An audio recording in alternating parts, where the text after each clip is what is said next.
పేరేమని రాయబడిందంటే పేతురు యోహాను. ఈ పేతురు యోహాను దేవుని ఆలయమునికి వెళ్ళి దేవుని సంగమా, ఇదిగో దేవుని వాక్యమును బోధించే సమయంలో, దేవుని స్తుతించే సమయంలో వారు హడావుడిగా దేవుని మందిరానికి వెళ్ళిపోతున్నారు. ఇదిగో ఈ గుంటడు ఏం చేస్తున్నాడు, అక్కడికి వచ్చి అయ్యలారా ఇదిగో నా యొక్క చూడండి అంటే బహుశా దైవజనులు తెల్లటి బట్టలు వేసుకుని ఏమా చక్కగా పెద్ద వయసు కలిగి చక్కగా పెద్ద గెడ్డం పెట్టుకుని ఏమండి మంచి ఉన్నతమైన స్థితిలో వారికి కనబడుతున్నారేమో అనుకుని ఏం చెప్తున్నాడంటే అయ్యలారా ఒక్కసారి నన్ను తేరి చూడండి. తేరి చూడండి అంటే ఎలా చూడాలంట, బాగుగా చూడాలి. ఎందుకు బాగుగా చూడమన్నాడు? నా కాళ్ళు ఏమైపోయి చచ్చిపడిపోయి, నా కాళ్ళలో జీవము లేదు, నా కాళ్ళలో శక్తి లేదు, నా కాళ్ళలో నిలవబడేటటువంటి ఆ సామర్థ్యం లేదు. ఇదిగో నా కాళ్ళు ఏమైందంటే ఎండిపోయినటువంటి కాళ్ళతో ఉన్నాను, నిలవబడలేని స్థితిలో ఉన్నాను. కనుక దయచేసి మీరు నా యొక్క చూసి నాకేమన్నా కాస్తంతా సహాయం చేయండి అని చెప్పి నేను దేవుని బిడ్డలారా ఆ దేవుని ఆలయంలోకి వెళుతున్నటువంటి దైవజనులు అంటారు కదా, వారు అంటున్నారు అయ్యా మా దగ్గర అయితే నీకు ఇవ్వడానికి ఏమీ లేదు.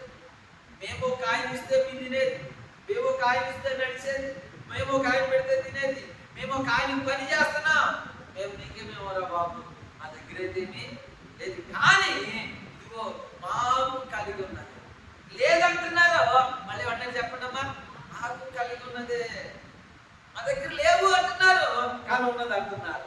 ఏమండి వారు ఏమి లేవంటున్నారంటే వెండి లేదు, బంగారం లేదు, ఏమండి నా దగ్గర ఏమి లేవు, కానీ మాకు కలిగి ఉన్నదని నీకు ఇస్తున్నాం. ఒకవేళ మేము డబ్బు ఇస్తే అయిపోతే, లేక మేము బంగారం ఇస్తే అయిపోతే, లేక వెండి ఇస్తే అయిపోతే, కానీ నీ బ్రతుకులో మార్పు అనేదే ఉండదు. నీకు బ్రతుకులో మార్పు కావాలంటే ఇదిగో మాకు కలిగి ఉన్నది నీకు ఇస్తున్నాం అని చెప్పినని వాడి కుడి చేపట్టుకుని ఏం చేస్తే చెప్పండమ్మా, చక్కని మాటలు మాట్లాడుతూ నజరేయుడైన యేసుని ఇచ్చినారండి. దేవుడికి స్తోత్రాలు. ఎవరిని ఇచ్చారు చెప్పండమ్మా, యేసుని ఇచ్చారు వాళ్ళు. యేసుని ఇవ్వగానే, యేసు నామమున ఉత్సర్గ చేయగానే, యేసు నామమును పలకగానే, యేసు నామము వారి దేహం మీద ఆ దేవుని బిడ్డలారా అభిషేకించగానే యేసు రక్తము ఆ బిడ్డ మీదకి వెళ్ళగా ఆ గుంటోడికి ఏమొచ్చిందని చెప్పడమ్మా, శీలమంతులు, ఎండిపోయిన ఎముకలు, ఏమండి నరములు కండ్రములు అని ఏమైంది అంట, బలము తెచ్చుకున్నాయి అంట. బలము తెచ్చుకుని అంటే బలము లేని స్థితిలో ఉన్నాడు, బలహీనమైన స్థితిలో ఉన్నాడు. ఏమండి ఇద్దరు మనుషులు తీసుకుని